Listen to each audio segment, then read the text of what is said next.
नमस्कार जोहार, मैं राजू और आप देख रहे हैं 24 झारखंड न्यूज। चलिए जानते हैं झारखंड की सुबह से लेकर शाम तक की तमाम बड़ी खबरों को। दुर्गा पूजा को लेकर झारखंड पुलिस की तैयारी पूरी, 10,000 सुरक्षा बलों की होगी तैनाती। दुर्गा पूजा के अवसर पर झारखंड पुलिस ने राज्य में शांति और विधि व्यवस्था बनाए रखने के लिए सुरक्षा व्यवस्था बढ़ा दी है। पुलिस के निर्देश पर 10,000 से अधिक सुरक्षा बलों की अतिरिक्त तैनाती की गई है। इसमें 5,030 लाठी बल और 4,975 होमगार्ड के जवान शामिल होंगे। इसके अलावा रैप की 5 BDS की टीम और आंसू गैस की 4 कंपनियां की तैनाती की गई है। साथ ही रेंज के DIG के नियंत्रण में 570 जवानों को रिजर्व रखा गया है। ये सभी पुलिसकर्मी संदिग्ध गतिविधियों पर नजर रखेंगे और तुरंत कार्रवाई करेंगे। राज्य के विभिन्न जिलों में सुरक्षा बलों की तैनाती की गई है, जिसमें रांची, हजारीबाग, जमशेदपुर, गिरिडीह, खूंटी सहित अन्य कई जिले शामिल हैं। झारखंड में अब महीने में 2 बार मिलेगा राशन, जानिए कौन होंगे इसके पात्र। झारखंड में जल्द ही विधानसभा के चुनाव होने हैं। ऐसे में सरकार हर तरह से वोटरों को साधने की कोशिश में है। कई तरह की लोक लुभावन घोषणाएं सरकार की तरफ से हो रही है। 27 सितंबर को ही कैबिनेट की बैठक में यह निर्णय लिया गया था कि ग्रीन राशन कार्ड धारक लाभुक की संख्या 20 लाख से बढ़ाकर 25 लाख कर दी जाएगी। अब खाद्य सार्वजनिक वितरण एवं उपभोक्ता मामले विभाग के द्वारा यह फैसला हुआ कि इन कार्डधारियों के पूर्व के 3 महीने के बैकलॉग राशन को अगले 3 महीने में दिया जाएगा। बैकलॉग राशन दिसंबर 2023, जनवरी 2024 और फरवरी 2024 का होगा, जिसे अगले 3 महीने अक्टूबर, नवंबर और दिसंबर में दिया जाएगा। वर्तमान में ग्रीन राशन कार्ड धारक लाभुक की संख्या 17,986 है। इसमें राशन कार्ड की संख्या 5,47,000 है। अक्टूबर माह में 1 से 15 तक दिसंबर 2023 का और 16 से 31 तारीख तक अक्टूबर 2024 का राशन दिया जाएगा। वहीं नवंबर महीने में पहले 15 तारीख तक जनवरी 2024 और 16 से 30 तारीख तक नवंबर 2024 का राशन दिया जाएगा। इसी तरह दिसंबर माह में पहले 15 तारीख तक फरवरी 2024 और 16 से 31 तारीख तक दिसंबर 2024 का राशन दिया जाएगा। गौरतलब है कि राज्य सरकार ने 15 नवंबर 2020 को राज्य खाद्य सुरक्षा योजना के तहत ग्रीन कार्ड योजना शुरू की थी। इसके तहत लाभुक को प्रति माह 1 रुपये प्रति किलोग्राम से चावल दिया जाता है। बीजेपी प्रदेश कार्यालय में लगी आग बुझाने के लिए दमकल वाहन बुलाए गए। बीजेपी के प्रदेश कार्यालय में आग लग गई। मिल रही खबरों के मुताबिक AC फटने से आग लगी है। आग बुझाने के लिए दमकल की गाड़ियां बुलाई गई है। जिला परिषद की बैठक में जनप्रतिनिधि ने अफसर पर फेंकी बोतल, भागते दिखे अधिकारी। शनिवार को हंगामा हो गया।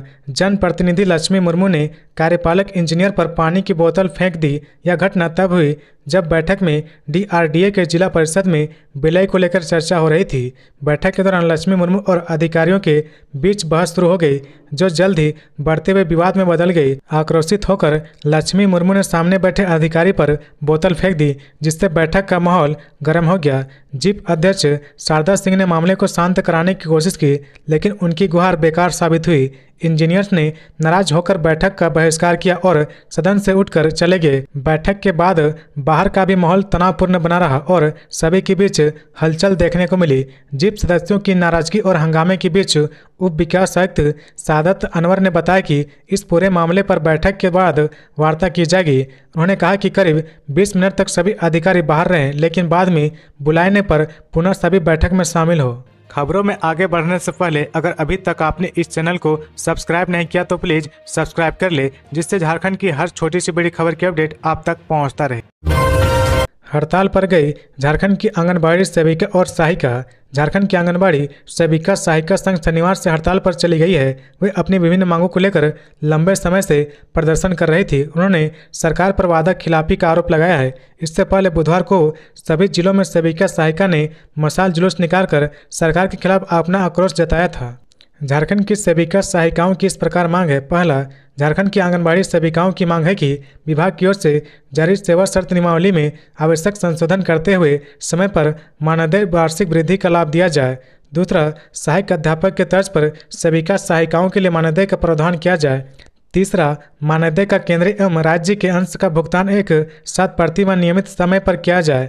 चौथा, सेवानिवृत्ति का लाभ जैसे ग्रेजुएटी व पेंशन आदि का भुगतान महिला पर्यवेक्षिका की बहाली के नियमों में संशोधन कर कार्यरत सेविकाओं को प्राथमिकता देना। आंगनबाड़ी सेविकाओं के हड़ताल पर जाने से आंगनबाड़ी केंद्रों पर ताले लग जाएंगे, जिससे बच्चों को पोषण युक्त आहार नहीं मिल पाएगा। इसके अलावा 6 साल से कम उम्र के बच्चों का समय पर टीकाकरण नहीं हो पाएगा, क्योंकि वे 6 साल तक के बच्चों के लिए टीका भी उपलब्ध कराने का काम करती है। इतना ही नहीं, आंगनबाड़ी सेविकाएं गर्भवती महिलाओं के स्वास्थ्य की जानकारी लेने के साथ साथ नवजात शिशुओं और नर्सिंग मतदाताओं की देखभाल की जिम्मेदारी भी इन्हीं के कंधों पर होती है। इसके अतिरिक्त वे छोटे बच्चों को लाने ले जाने की भी मदद करती है। बता दें कि झारखंड में अभी करीब 38,000 सेविका और सहायिका कार्यरत है। इन सभी के हड़ताल पर चले जाने से ये सारे काम ठप पड़ जाएंगे।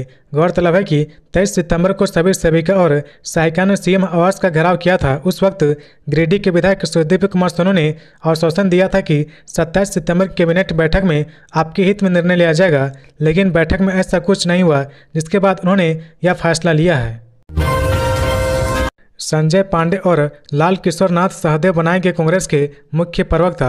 आगामी विधानसभा चुनाव 2024 को देखते हुए कांग्रेस के पक्ष को मजबूती के साथ मीडिया एवं जनता में रखने के लिए तत्काल प्रभाव से संजय पांडे एवं लाल किशोर नाथ सहदेव को मुख्य प्रवक्ता बनाया गया है। इस संबंध में कांग्रेस प्रदेश अध्यक्ष केशव महतो कमलेश ने पत्र जारी कर मीडिया को सूचना दी है। पत्र के अनुसार दोनों को तत्काल प्रभाव से नए पद की जिम्मेदारी संभालने के लिए कहा गया है। साथ ही प्रदेश अध्यक्ष ने दोनों नेताओं को शुभकामनाएं दी। सीएम हेमंत सोरेन ने किया नवनिर्मित एमजीएम हॉस्पिटल बिल्डिंग का उद्घाटन। आधुनिक सुविधाओं से लैस है भवन। सीएम हेमंत सोरेन ने शनिवार को जमशेदपुर में नवनिर्मित एमजीएम हॉस्पिटल बिल्डिंग का उद्घाटन किया। यह नया भवन आधुनिक सुविधाओं से लैस है। मौके पर सीएम हेमंत सोरेन ने कहा कि बेहतर स्वास्थ्य व्यवस्था के क्षेत्र में झारखंड आगे बढ़ चला है। कहा, जमशेदपुर में नवनिर्मित एमजीएम हॉस्पिटल बिल्डिंग का उद्घाटन और ओपीडी का शुभारंभ कार्यक्रम में शामिल हुआ। इस अवसर पर सभी को हार्दिक बधाई, शुभकामनाएं और जोहार। देश में पहली बार 11वीं और 12वीं के विद्यार्थी को मिलेगा mid day meal. Sudesh Mahto ने की पहल। शिक्षा के क्षेत्र में गुणात्मक सुधार के लिए हम पूरी प्रतिबद्धता के साथ कार्य कर रहे। क्षेत्र के बच्चों को अपने सपने पूरे करने में किसी भी प्रकार की कोई बाधा न आए, यह हमारी प्राथमिकता है। इसी कड़ी में हाई स्कूल के बच्चों के लिए मध्याह्न भोजन योजना की शुरुआत की जा रही। आर्थिक रूप से कमजोर परिवार के बच्चों के लिए यह किचन वरदान साबित होगा। ये बातें सिल्ली विधायक आसू पार्टी के केंद्रीय अध्यक्ष सुदेश कुमार महतो ने 9वीं से 12वीं तक के छात्र छात्राओं के लिए युवा मध्याह्न भोजन योजना के शुभारंभ कार्यक्रम में कही। इस योजना के तहत सिल्ली विधानसभा क्षेत्र के 9वीं से 12वीं तक के विद्यार्थी को गुणवत्तापूर्ण पौष्टिक आहार उपलब्ध कराया जाएगा। इसका संचालन प्रगति प्रयास फाउंडेशन के द्वारा किया जाएगा। उन्होंने कहा कि विद्यार्थियों को निःशुल्क बस सेवा, स्टूडेंट एक्सप्रेस, निःशुल्क उड़ान coaching centre, smart class, VR lab जैसी सुविधाएं मिल रही। हमारी तैयारी शिक्षा के क्षेत्र में जल्द नए और व्यापक बदलाव लाने की है। नगर पालिका सेवा संवर्ग परीक्षा में गड़बड़ी। बीजेपी नेता बाबूलाल मरांडी ने लगाया आरोप। नगर पालिका सेवा संवर्ग परीक्षा की मेधा सूची में क्रम से अभ्यर्थी के सफल होने के बाद इसकी भी विश्वसनीयता पर प्रश्न चिन्ह खड़े हो गए हैं। बीजेपी प्रदेश अध्यक्ष बाबूलाल मरांडी ने इस पर सवाल उठाए हैं। मरांडी ने कहा कि नगर पालिका सेवा संवर्ग परीक्षा में भी सीट बेचने के लिए जेपीएससी और पीजीटी परीक्षा वाली पुरानी स्क्रिप्ट ही चुनी गई और लगातार क्रम से अभ्यर्थी को पास कर दिया गया। ऐसा ही कारनामा जेपीएससी और पीजीटी की परीक्षा में भी किया गया था।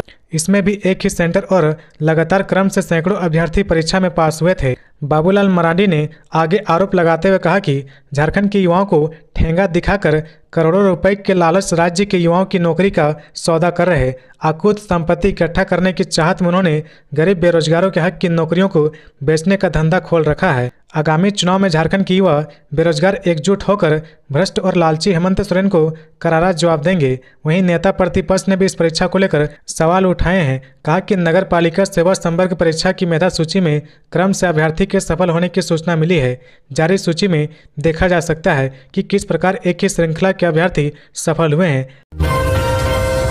राज्यपाल संतोष कुमार गंगवार ने किया अयोध्या के राम मंदिर स्वरूप पंडाल का उद्घाटन। राज्यपाल संतोष कुमार गंगवार ने शनिवार को रांची के पुराना विधानसभा मैदान धुरवा में श्री राम लल्ला पूजा समिति द्वारा आयोजित भव्य दुर्गा पूजा पंडाल का उद्घाटन किया। इस वर्ष पंडाल को अयोध्या में नवनिर्मित श्री राम मंदिर के अद्वितीय स्वरूप में सजाया गया है, जो श्रद्धालुओं के लिए विशेष आकर्षण का केंद्र है। राज्यपाल ने सभी राज्यवासियों को नवरात्रि एवं दुर्गा पूजा की हार्दिक शुभकामनाएं देते हुए कहा कि मां दुर्गा का आशीर्वाद सभी पर सदैव बना रहे। उन्होंने सभी के सुख, शांति एवं समृद्धि की कामना करते हुए राज्य की तीव्र गति से प्रगति हेतु प्रार्थना की। इस अवसर पर केंद्रीय रक्षा राज्य मंत्री संजय सेठ, पूर्व झारखंड विधानसभा अध्यक्ष एवं विधानसभा सदस्य सीपी सिंह, विधानसभा सदस्य नवीन जायसवाल समेत कई गणमान्य व्यक्ति व श्रद्धालुगण उपस्थित थे। झारखंड विधानसभा चुनाव अभियान के लिए कांग्रेस ने झोंकी ताकत, जाने किस नेता को मिली कौन सा प्रमंडल की जिम्मेदारी। कांग्रेस पार्टी ने चुनावी अभियान में अपनी ताकत झोंकी है। 2 अक्टूबर गांधी जयंती से कांग्रेस ने चुनावी अभियान की शुरुआत की है। इसके लिए प्रमंडलवार नेताओं की जिम्मेदारी दी गई है। 5 प्रमंडल के लिए 6 टीमें बनाई गई है। 4 अक्टूबर को सभी 5 प्रमंडल में प्रदेश के नेता अभियान में उतर गए। 5 प्रमंडल में प्रदेश के नेता अभियान में उतर गए। अभियान समिति के अध्यक्ष सुबोध कांत साय इसकी मॉनिटरिंग कर रहे हैं। वहीं प्रदेश के नेता जन संवाद कर रहे हैं। प्रदेश प्रवक्ता राकेश सिन्हा ने बताया कि पहले चरण में कोल्हन प्रमंडल के लिए खुद प्रदेश कार्यालय अध्यक्ष केशव महतो कमलेश ने बागडोर संभालते हुए पलामू प्रमंडल के लिए कांग्रेस विधायक दल के नेता डॉक्टर रामेश्वर उरांव, उत्तरी छोटानागपुर प्रमंडल के लिए सुबोध कांत साय और पूर्व प्रदेश अध्यक्ष राजेश ठाकुर, दक्षिणी छोटानागपुर के लिए पूर्व प्रदेश अध्यक्ष डॉक्टर प्रदीप कुमार बलमच्चू और संथाल परगना के लिए सांसद सुखदेव भगत को जिम्मा दिया गया है। जेएसएससी सीजीएल परीक्षा में कथित गड़बड़ी के खिलाफ जेबीकेएसएस करेगी चरणबद्ध आंदोलन। आज सभी जिलों में निकालेगी मशाल जुलूस। झारखंड कर्मचारी चयन आयोग द्वारा संचालित सीजीएल परीक्षा में कथित गड़बड़ी मामले ने अब और भी तूल पकड़ लिया है। राज्य के छात्र इसे जांच करते हुए रद्द करने की मांग करने लगे हैं। झारखंडी भाषा खतियान संघर्ष समिति सह झारखंड लोकतांत्रिक क्रांतिकारी मोर्चा के केंद्रीय वर्गीय उपाध्यक्ष देवेंद्र नाथ महतो ने बापू वाटिका में प्रेस कॉन्फ्रेंस कर आंदोलन के लिए छात्रों को गोलबंद किया है। इस दौरान राज्य स्तरीय चरणबद्ध आंदोलन का ऐलान किया गया है, जिसके तहत आज 5 अक्टूबर 2024 शनिवार को संपूर्ण झारखंड के सभी जिला मुख्यालय में संध्या मशाल जुलूस साथ मुख्यमंत्री और जेएसएससी अध्यक्ष का पुतला दहन किया जाएगा। रांची में मशाल जुलूस शाम 5 बजे जयपाल सिंह मुंडा स्टेडियम से अल्बर्ट एक्का चौक तक निकाला जाएगा। वहीं 6 अक्टूबर 2024 दिन रविवार को सरकार पर डिजिटल प्रहार एक्स अभियान किया जाएगा, यानी #cancel_JSSC_CGL को एक्स ट्विटर अभियान चलाया जाएगा। 7 अगस्त 2024 सोमवार को राज्य के सभी जिला मुख्यालय में शांतिपूर्ण धरना प्रदर्शन के साथ उपायुक्त कार्यालय के मुख्यमंत्री झारखंड सरकार, राज्यपाल और अध्यक्ष जेएसएससी अध्यक्ष को लिखित ज्ञापन सौंपा जाएगा। छात्र नेता देवेंद्र नाथ महतो ने इस चरणबद्ध आंदोलन को सफल बनाने हेतु राज्य के सभी छात्र, अभिभावक, शिक्षक एवं सभी सामाजिक संगठनों से समर्थन की अपील की है। बताते चले कि 21 और 22 सितंबर को यह परीक्षा राज्य के विभिन्न परीक्षा केंद्रों में ऑफलाइन आयोजित किया गया था। परीक्षा संपन्न होने के साथ ही प्रश्न पत्र लीक होने का मामला चल रहा है। साथ ही इसे रद्द कराने हेतु 30 सितंबर को जेएसएससी कार्यालय का घेराव किया गया था, लेकिन आयोग ने इसे नहीं माना। सड़क हादसे में 2 बाइक सवार युवक की मौत, परिजनों का आरोप पुलिस पेट्रोलिंग वाहन ने मारी टक्कर। रामगढ़ जिले के गोला थाना में बाइक से कोयला तस्करी कर रहे 2 युवक की सड़क दुर्घटना में मौत हो गई। शुक्रवार की देर रात हुई इस हादसे के बाद शनिवार की सुबह इलाके में यह घटना चर्चा का विषय बन गया। मृतक के परिजन ने यह आरोप लगाया कि पुलिस पेट्रोलिंग वाहन से दोनों युवक को टक्कर मारा गया। हालांकि इस मामले में रामगढ़ एसपी ने जांच टीम बैठा दी है। जांच रिपोर्ट के आधार पर ही आगे कार्रवाई होगी। जानकारी के अनुसार गोला रजरप्पा रोड में शुक्रवार की देर रात 2 बाइक से अवैध कोयला लेकर 2 तस्कर जा रहे थे। बांदा गांव के पास उन दोनों की बाइक क्षतिग्रस्त मिली और वे गंभीर रूप से घायल थे। उन दोनों की पहचान हेसापोड़ा पंचायत के बुभाई गांव निवासी अजीत हेम्ब्रम और सागर हेम्ब्रम के रूप में हुई है। अजीत और सागर दोनों चचेरे भाई थे। एक कोयला तस्कर अजीत हेम्ब्रम की घटनास्थल पर ही मौत हो गई, जबकि सागर हेम्ब्रम ने इलाज के दौरान अस्पताल में दम तोड़ दिया। वे दोनों गांव के ही तरफ से अवैध कोयला लेकर निकले थे। रास्ते में किस वाहन ने उन्हें टक्कर मारी इसका पता नहीं चल पाया।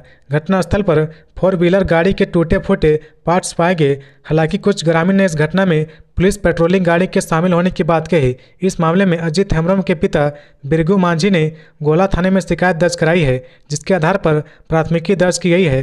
प्राथमिकी में पुलिस पेट्रोलिंग वाहन से अजीत और सागर को टक्कर मारे जाने की बात लिखी गई है। एसपी अजय कुमार ने बताया कि शव को पोस्टमार्टम के लिए सदर अस्पताल भेज दिया गया है। साथ ही पूरे घटनाक्रम की जांच की जिम्मेदारी एसडीपीओ परमेश्वर प्रसाद को सौंप दी गई है। जांच के बाद आगे की कार्रवाई होगी। घर के बाहर घात लगाए बैठे थे अपराधी, बाहर निकलते ही युवक को मार दी गोली। जमशेदपुर के परसूडी थाना क्षेत्र के नामोटोला कैनाल के पास रहने वाले 45 वर्षीय विजय को अज्ञात अपराधियों ने गोली मारकर हत्या कर दी। विजय अपने घर का दरवाजा खोल रहा था, तभी बाइक सवार अपराधियों ने तबाड़तोड़ गोलियां बरसाई। विजय को 4 गोलियां लगी और वह घटनास्थल पर ही गिर गया। इसके बाद अपराधी फरार हो गए। परिजन ने गोली की आवाज़ सुनकर बाहर देखा तो विजय जख्मी हालत में था। इसके बाद पुलिस को सूचना दी गई। पुलिस को सूचना मिलते ही परसूडी और सुंदरनगर थाना की पुलिस के साथ डीएसपी लॉ एंड ऑर्डर घटनास्थल पहुंचे। विजय को सदर अस्पताल ले जाया गया। यहां डॉक्टरों ने उसे मृत घोषित कर दिया।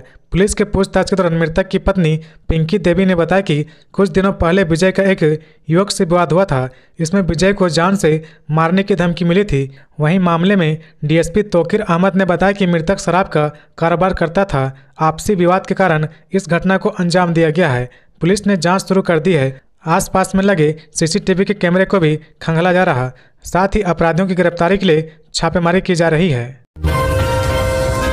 झारखंड से बिहार जाने वाली ट्रेनों में टिकटों की मारामारी। दुर्गा पूजा के साथ दीपावली समेत कई त्यौहार नज़दीक आ रहे, इससे लोगों ने पहले ही अपने सफ़र के लिए ट्रेनों में रिजर्वेशन करा लिया है। इससे कई ट्रेनों में वेटिंग लिस्ट बढ़ गई और यात्री को यात्रा के दौरान मुश्किलों का सामना करना पड़ सकता है। टाटानगर से बिहार जाने वाली कई ट्रेनों में जहां वेटिंग लिस्ट लंबी हो गई है, वहीं टाटानगर आने वाली ट्रेनों में भी वेटिंग लिस्ट काफ़ी लंबी हो चुकी है। यह वेटिंग लिस्ट 100 के पार तक पहुंच गया है। स्थिति यह है कि रिजर्वेशन विंडो खुलते ही कई टिकटों में नो रूम हो जा रहा है। नवंबर माह में दीपावली और छठ का वक्त होगा, इसलिए इस समय झारखंड से बिहार जाने वाली ट्रेनों में वेटिंग लिस्ट काफ़ी लंबा हो चुका है। कई ट्रेनों में वेटिंग पूरी तरह से फुल हो गई है। 1 नवंबर को दीपावली और 5 नवंबर को बिहार झारखंड का सबसे बड़ा त्यौहार छठ पूजा है। दोनों त्योहारों में 1 महीने का समय है, लेकिन इस दौरान बिहार जाने वाली रेगुलर ट्रेनों में टिकट लेना चाहेंगे तो नहीं मिलेगा। कई ट्रेनों में लंबी वेटिंग लिस्ट है। नए और आधुनिक मॉडल के इन गाड़ियों में सवारी करेंगे राज्य के अफसर। वित्त विभाग ने जारी की लिस्ट। राज्य के अधिकारियों के लिए नए वाहनों के मानक तय किए गए हैं। वित्त विभाग की ओर से इस संबंध में संकल्प पत्र जारी किया गया है। संकल्प पत्र के मुताबिक अफसरों कार्यालय के लिए विभिन्न श्रेणी के वाहन उपयोग करने को नए सिरे से तय कर दिया गया है। इसके अनुसार मुख्य सचिव Jharkhand Skoda Octavia, Skoda super वाहन का इस्तेमाल करेंगे। वहीं राज्य सरकार के अंतर्गत अखिल भारतीय सेवा के लेवल 14 एवं उच्च स्तर वेतनमान के पदधारक Toyota Innova Crysta, Hyundai Verna, Honda City, Volkswagen Virtus, Skoda Slavia वाहन में देखे जाएंगे। इसी तरह जिला के अंचल थाना स्तर भी वाहनों के लिए नए मानक तय किए गए हैं। राज्य के अधिकारियों के लिए नए वाहनों के नए मानक तय किए गए हैं। वित्त विभाग ने जारी आदेश में कहा कि वाहन बाह्य स्रोत के लिए जाएंगे। राज्य सरकार का मानना है कि इससे रोजगार की वृद्धि होगी और अनावश्यक पंजीकरण से भी बचा जा सकेगा। बता दें कि राज्य में विधि व्यवस्था, अपराध नियंत्रण, नक्सल, उग्रवाद नियंत्रण, प्रशासनिक कार्यों के सुचारू रूप से संचालन के लिए भी नए मॉडल के वाहन की आवश्यकता लंबे समय से थी। तो ये थी आज की झारखंड की टॉप बड़ी खबरें। इसी तरह झारखंड की हर छोटी सी बड़ी खबर देखने के लिए आप हमारे चैनल 24 झारखंड न्यूज को सब्सक्राइब करके बेल आइकन प्रेस कर ले, जिससे झारखंड की हर छोटी सी बड़ी खबर की अपडेट आप तक पहुंचता रहे। तो आज के लिए बस इतना ही। हमें दीजिए इजाजत, फिर मिलते हैं नेक्स्ट न्यूज में।